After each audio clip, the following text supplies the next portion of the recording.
Hello everyone, my name is Manohar Prasad. I am a first year software engineering student at Java Institute. This is my web development project related to a programming one subject. This is my task one, which I had to build a completely responsive sign up page. This is how my sign page look. Yeah. So here's a button that can change. You can view and hide the password like this, and here's forget password, and here's the remember me button, which is fully functional, and here's sign in button, and this is how where we change our page to sign up. And this is my code. So here's my sign up. I built it in same page with the help of JavaScript, of course. Yes, I have to use first name and last name, then pass it, then again pass it. This is confirmation. So this is about selling skills and buying skills like Fiverr or some freelancing platforms. So here we have to select whether I'm a seller or buyer when I registry, and here I can agree to terms and conditions, then create account bar. And there's again, if you already have an account, you can go again to sign in page like this. So when you get into our mobile link, this is how it looks, fully responsive. Here's sign up page. Let's have a look into our code. And I need to mention that this is built with HTML, JS, and CSS and TailwindCSS framework. So when you get into our code, I have four main sections. First is this header, and again sign in part and sign out part and footer. So yeah, simply four sections. At the top, I have basic HTML fonts, then meta tags, mentioning encoding, then I have text also and my title, and I have linked the icon. So here's my project structure. So I have separate CSS folder to store separately my CSS files, and JS folder to store JS files, and assets folder to store the assets I need. Inside that there's an images folder, and inside that there is my icon called icon.png. Then I set it as my site icon like this, and I have mentioned the type of the png and the path. Then I have linked my style.css file, and I have linked the Tailwind CSS framework. So here it starts. The body I have given gradient background from blue 50 to indigo 100, and image is green, and I have made display text and item center also justified. So it comes to the top and bottom and left and right centered, and four padding around padding four. Then yes, my container, which I have given. It takes full width and max width in medium size, medium screens. Then I have my container, which is this thing here, this box. So I had given it background white and rounded corners to hide the scroll bar. Here it's seen because the content is larger than the screen. Then I have the header section. I have made the div. Also, I put the gradient from blue to indigo and padding for the horizontal side as 8 and vertical side is 10. And I have made text centered and text white. Okay, inside that I have a jointed which has class text for Excel and font bold and margin button 2, which is this thing, this feature, and this paragraph right under that, that is comes as the slogan or caption. It's text blue and only I applied that color. So that's it. Then we get into form container. It's just only paddings, vertical horizontal side 8 and vertical side 8. Then we have our sign info, which I have given the ID sign info and class form container and making it active. Then there's S2 which has class text to Excel and font bold and text 800 and margin button 2. It says welcome back. And under that there's a paragraph. Sign into your account. It has the class text 600 and margin button 6. Under that we have our form, which is get answering, which is this form. So there I had given it the form ID sign in, and I have read the class space y4. Then I have import hidden, which is this, and I had made an import type hidden name action value sign in, so it's hidden.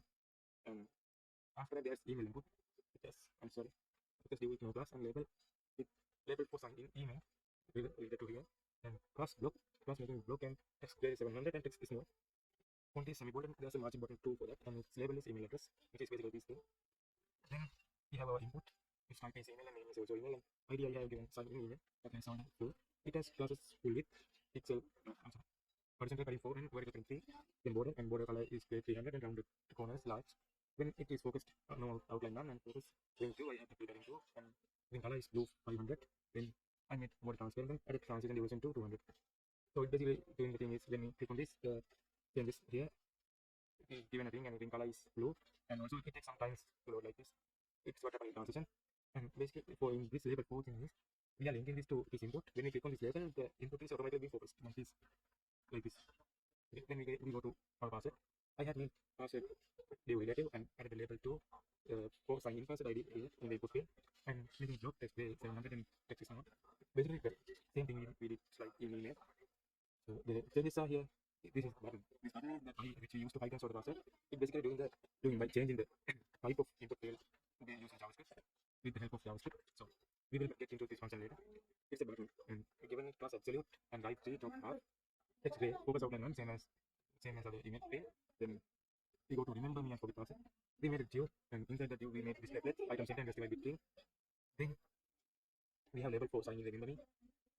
This input, it's a checkbox, and we made it with row and height 4 and made it text blue 600 and rounded, and given it the ID sign in remember me. So we added it to the label 2. Then we have span, and inside the span there's remember me text, which is margin left 2 and text small and text gray 600. And after that we have the forget password option, which is doing nothing for now. It's a hyperlink, so it's doing nothing, and it has class text small, text blue 600. When we go on it, text becomes opacity becomes more darker and font medium. It's forget password, text is open. Then we get into the sign in button. This sign in button which has switch full and background gradient to R, and added background gradient from blue 600 to indigo 600, and text white and font bold, and adding on vertical side to J, rounded tail G, rounded large shadow, no rounded large bonus. And when we go it, it comes from blue 700 to indigo 700. Transform version is 300, and transform is by scaling it 110%, and added margin top to 6. Then we had a div which we will need in future to show the errors. Then we have top part, which is don't have account. Basically, we are doing here is changing the sign in with sign out.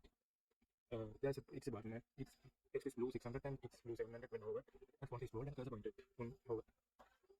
Then we get into sign in form. In sign in form, we have to text create account, then its caption and same as before. In our form, this is first name, which has label for sign up first name, and classes block text create text small from symbol and same as in sign in page. Same thing don't, and change the IDs and placeholders. Okay. Then we have our account selection, which is given label I add and you read. There's a label for the account type seller and input radio for account type, and its value is seller, and the text is still seller. And there's option same for the buyer. So when signing up, users can select whether user is a buyer or seller. And after that, there's checkbox for the terms and conditions. We have entered as hyperlink, which users can click on terms and conditions and see what are these. Then create button. They also have a message that's same as in sign up, sign in form. And yeah, of course, the sign up page change part. And here was the footer. It has a div class with background gray 50 and horizontal padding 8 and vertical padding 4, and border T, which is top border, and border is gray 200 and text centered, and text color is gray 600 and text is small size. In the paragraph we have our copyright, and inside that there's privacy policy hyperlink, also terms of services policy. Then when we get into our sign up changing part, this is how it's going. We have made the constant toggle forms, which we are taking sign in form with the ID of date document by element ID, sign in form and sign up form. Then we are assigning to a variable. Then we are basically doing here is taking sign in form variable, and it's changing its class with. If it has hidden, it will be removed, so it becomes active. If it has active, it will become hidden. That's the best thing that happens. It's easy. We only have to add the function to the button like this. When we click on this button, sign in, it toggles the form. See, when we are in sign in form, when we click sign up, it will hide the sign up and make sign up form active. Then we have password items of function, which is function name toggle password. It has parameters input ID and button, which are taking as input ID, the input fields ID, and button is the item, the item shop. So we are taking input ID, which is input fields ID, and grabbing that element by ID and assigning as input variable. Then we are saying input type is password. So when input type is a password, we can see what we are typing. Then if it is password type, then we are doing input type.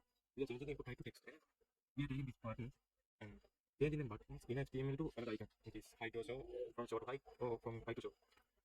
If it's not a password, then we will change it to password, because if it wasn't a password, it must be text. So we change it to password, and I can do this I icon. Then let's go and check the parameters. Here I have a button, that I button we have here. So when the button is clicked, we will send it the input ID, input fields ID, which is sign up confirm in case here. This one. So we are saying that this is our input field. So this is the one we have to change the type. Here see. Then we are sending again the button, which is this itself. So we use this. So it sends the ID of this element, not ID. It sends this element.